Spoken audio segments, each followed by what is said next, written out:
Power, influence, wealth. These are the things that dreams are made of. But what happens when those dreams turn dark? What happens when the pursuit of success leads to a web of secrets and lies? This is the story of P. Diddy. From the streets of Harlem to the heights of the music industry, P. Diddy built an empire. But his rise to the top was paved with more than just talent and hard work. There was another side to his story. A side shrouded in whispers and rumors. A side that spoke of power abused, lives destroyed, and secrets buried deep. This is the story of the dark side of fame. This is the story of the secrets P. Diddy's inner circle fought to protect.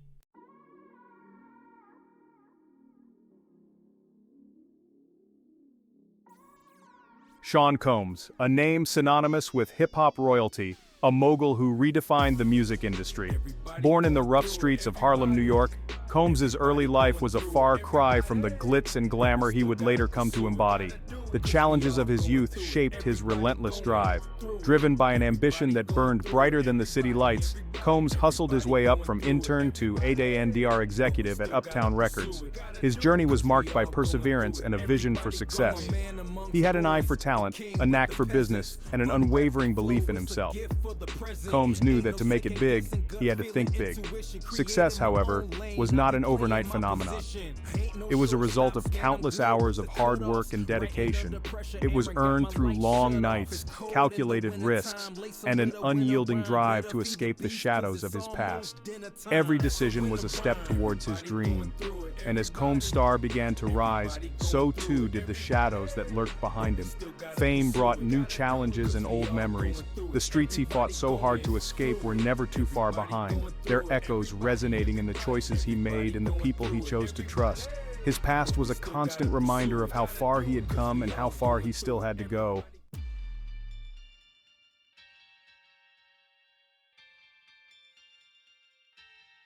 Every king needs his court, and P. Diddy was no exception. His rise to fame and fortune was not a solo journey. As his influence grew, so too did the circle of confidants and enforcers that surrounded him. These individuals were carefully chosen, each playing a crucial role in his empire. These were not just friends or colleagues, they were the pillars of his kingdom. They were loyalists, bound to him by a complex tapestry of shared history, ambition, and the unspoken understanding that their fates were intertwined. Their loyalty was unwavering, their dedication absolute. There was James Henchman Rosemond, a street legend with a fearsome reputation.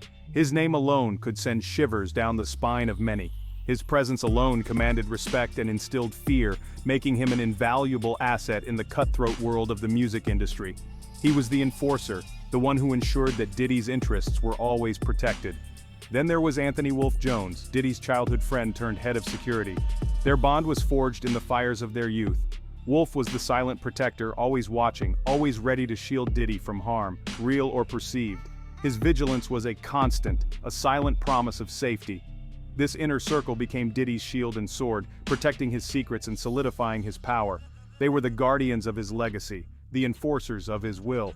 But their unwavering loyalty came at a heavy price that weighed on their shoulders. A price that would be paid in blood, betrayal, and the slow erosion of the very soul of Bad Boy Records.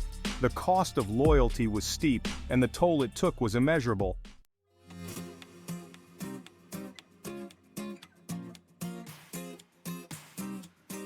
By the early 1990s, Sean "Puffy" Combs was making waves at Uptown Records. He had an innate ability to spot talent, a gift that led him to a young, aspiring rapper from Brooklyn, the Notorious B.I.G, but Combs' ambitious vision extended beyond just discovering artists. He craved creative control, a desire that put him at odds with Uptown's founder, Andre Harrell. The split, when it came, was swift and decisive. Combs, confident in his own vision, struck out on his own, carrying with him the raw talent of Biggie Smalls. This marked the birth of Bad Boy Records, a label destined to shake the very foundations of hip-hop and redefine the relationship between music and street culture.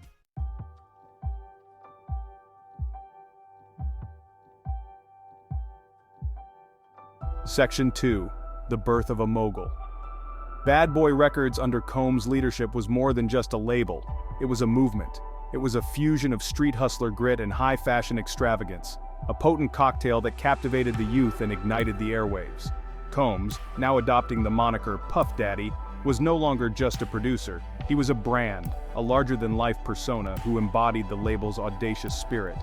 He understood the power of image, of crafting a narrative that transcended music. He surrounded himself with artists who reflected this ethos, from the smooth flow of Mace to the gritty lyricism of the Lox. Bad Boy became synonymous with success, its artists topping the charts and dominating the cultural conversation. But beneath the surface of this glittering empire, cracks were beginning to appear.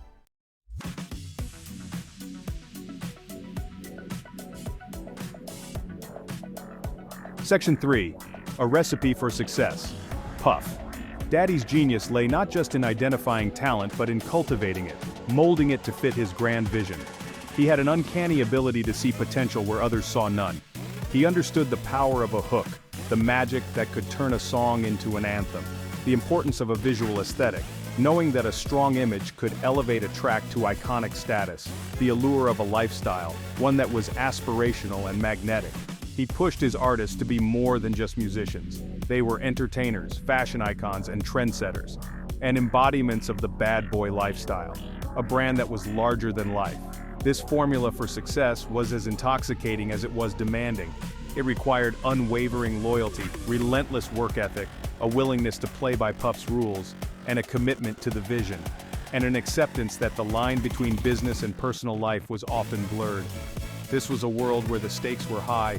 This blurring of lines, however, would prove to be a double-edged sword, fostering an environment where loyalty could easily morph into blind allegiance, and where secrets, once buried, had a way of resurfacing with devastating consequences.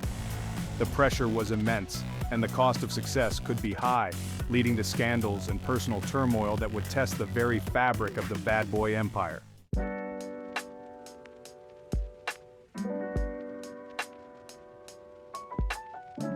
Section 4. The Notorious B.I.G. At the heart of Bad Boy's rapid ascent stood Christopher Wallace, better known to the world as the Notorious Biggie.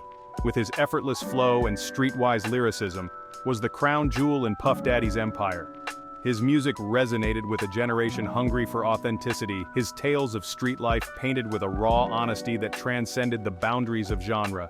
Biggie's rise to stardom was meteoric, his debut album Ready to Die, achieving multi-platinum status and solidifying his place as one of the greatest rappers of all time. But Biggie's success was inextricably linked to the escalating East Coast-West Coast rivalry, a feud that cast a long shadow over the music industry and would ultimately lead to tragedy.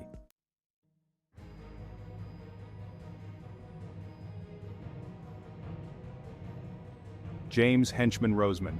The name alone carried weight, a whisper in the streets, a tremor in the industry.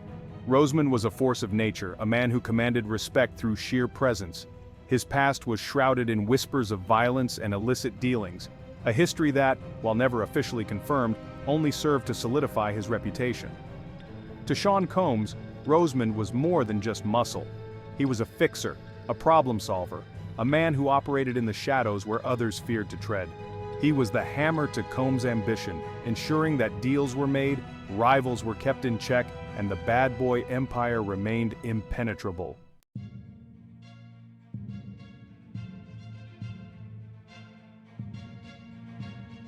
Anthony Wolfe Jones, childhood friend, confidant, protector. Jones was the silent shadow by Combs' side, his loyalty unwavering, his dedication absolute. Where Roseman was a force of intimidation, Jones was a shield, deflecting threats both real and perceived. He was the gatekeeper to Combs' inner sanctum, ensuring that only those deemed worthy could penetrate the inner circle. Jones was the epitome of discretion, his silence a testament to the secrets he held. He was the keeper of the vault, the one entrusted with protecting not only Combs' physical safety, but also the carefully constructed facade of Bad Boy Records.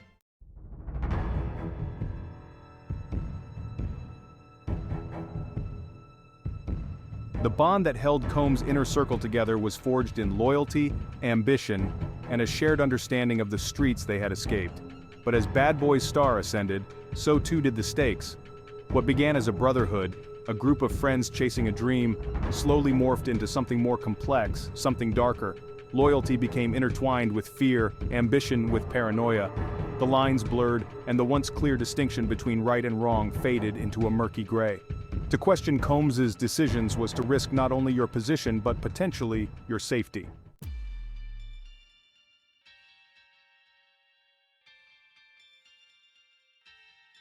Section 4. A culture of silence. Within the walls of Bad Boy Records, a culture of silence took root. Secrets were currency and discretion was paramount. To speak out, to question, to deviate from the script was to risk the wrath of those tasked with protecting the empire. This culture of silence extended beyond the inner circle, permeating the ranks of artists, producers, and hangers-on. It was an unspoken agreement, a pact of complicity fueled by a potent cocktail of fear, loyalty, and the intoxicating allure of success. But secrets, like wounds, have a way of festering. They grow in the darkness, feeding on silence and fear until they can no longer be contained. And when these secrets finally erupted, they would send shockwaves through the music industry, forever staining the legacy of Bad Boy Records.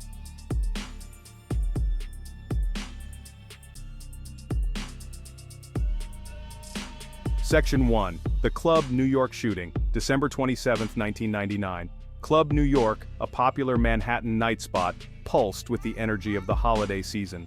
Inside, a who's who of the hip-hop elite, including Sean Puff Daddy Combs and his entourage, had gathered to celebrate the birthday of Combs' protege, Shine. The atmosphere was electric, fueled by champagne, bravado, and the intoxicating allure of fame. But beneath the veneer of celebration, a simmering tension lurked. An argument, fueled by alcohol and ego, erupted near the bar. Words were exchanged, threats were made, and in a flash, the night spiraled into chaos.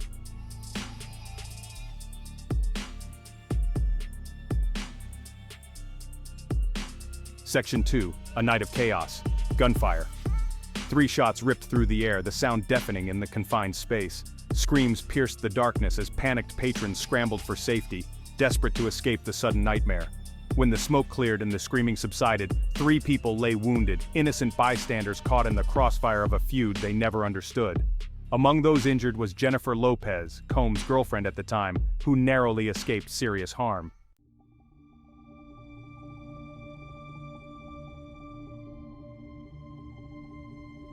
Section 3.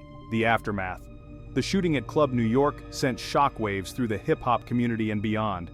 The media frenzy was immediate and relentless, with cameras camped outside the hospital and reporters clamoring for any scrap of information. Combs and Shine were arrested that night, charged with attempted murder and various weapons offenses. The case quickly became a media circus, with the prosecution alleging that Combs had fired his gun inside the club, further escalating the violence.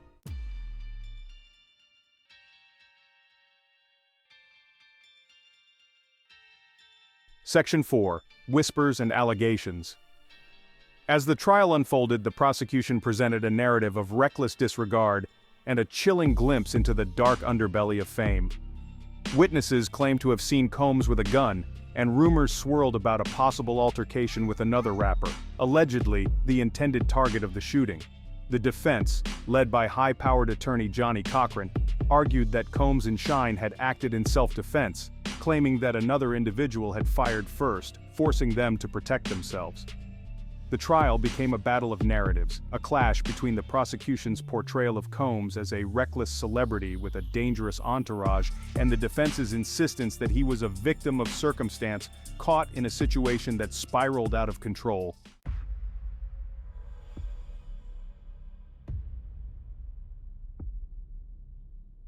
Section 1. The Code of Silence.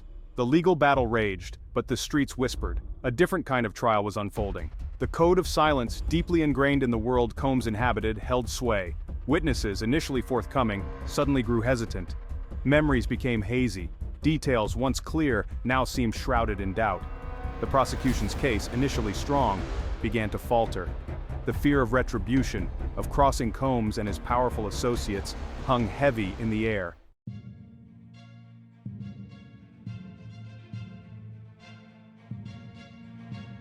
One by one, key witnesses for the prosecution faltered. Statements changed, stories shifted. What were once damning accusations now dissolved into vague recollections. The prosecution cried foul, alleging witness tampering and intimidation. The defense, however, maintained that the truth was finally emerging, that the initial frenzy had clouded judgment and fueled false accusations. The the courtroom became a stage for a high-stakes game of chess, with both sides maneuvering for advantage, the truth becoming increasingly elusive.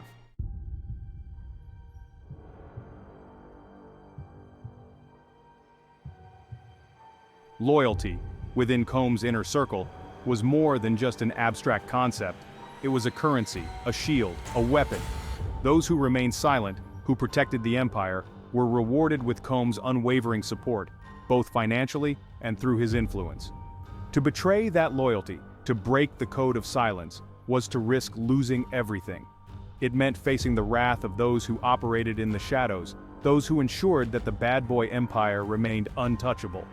The price of loyalty, for those within Combs' inner sanctum, was often silence, a silence purchased through a combination of fear, obligation, and the understanding that their fates were inextricably linked to his.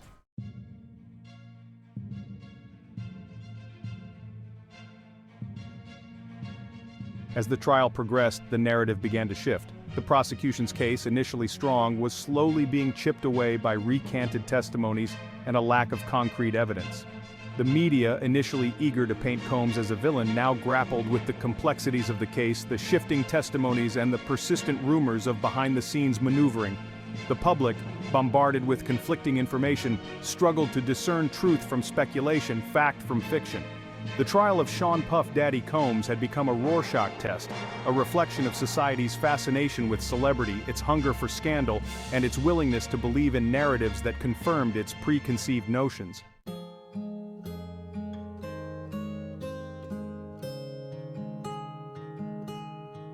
Acquitted, the word echoed through the courtroom, a collective sigh sweeping over the assembled crowd. After weeks of intense scrutiny, of shifting narratives and conflicting testimonies, Sean "Puff Daddy" Combs and his protege Shine were free to go. The legal battle had been won, but the victory felt hollow, the shadow of the Club New York shooting still lingering. The questions, the whispers, the doubts, they remained. The justice system, bound by its rules and burdens of proof, had delivered its verdict. But in the court of public opinion, the case remained open, a stark reminder that fame and fortune often cast long shadows, obscuring the line between truth and perception.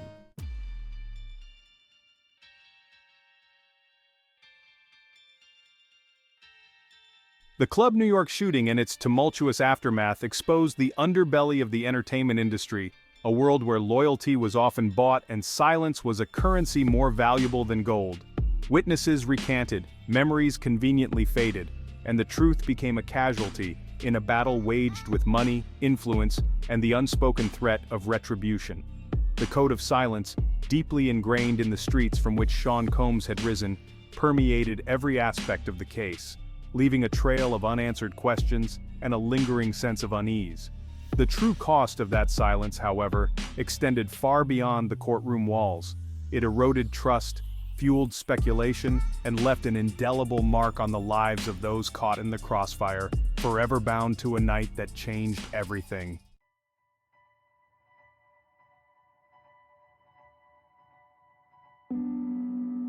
Sean P. Diddy Combs went on to achieve even greater success in the music industry, expanding his empire beyond Bad Boy Records, conquering the worlds of fashion, television, and beyond. But the events of December 27, 1999, cast a long shadow over his legacy, a constant reminder that even the brightest stars can harbor dark secrets. The shooting and its chaotic aftermath became a cautionary tale, a stark illustration of the intoxicating allure of fame and the dangerous consequences of unchecked power. While P. Diddy's musical contributions are undeniable, his story serves as a reminder that true greatness requires more than just talent and ambition. It demands accountability, integrity, and a willingness to confront the shadows that often lurk behind the facade of success.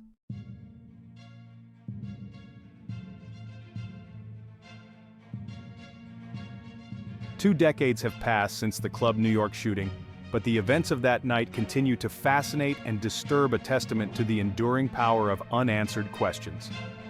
Did Sean "Puff Daddy" Combs fire a gun that night? What truly transpired in the chaotic moments before the shooting, and what was the true cost of the silence that enveloped the case? These questions linger, fueled by rumor, speculation, and the knowledge that some secrets buried deep within the annals of hip-hop history may never see the light of day. The Club New York shooting serves as a reminder that the pursuit of justice, like the pursuit of truth, is rarely straightforward. It is a journey fraught with obstacles, detours, and dead ends, a journey where the final destination may remain forever out of reach.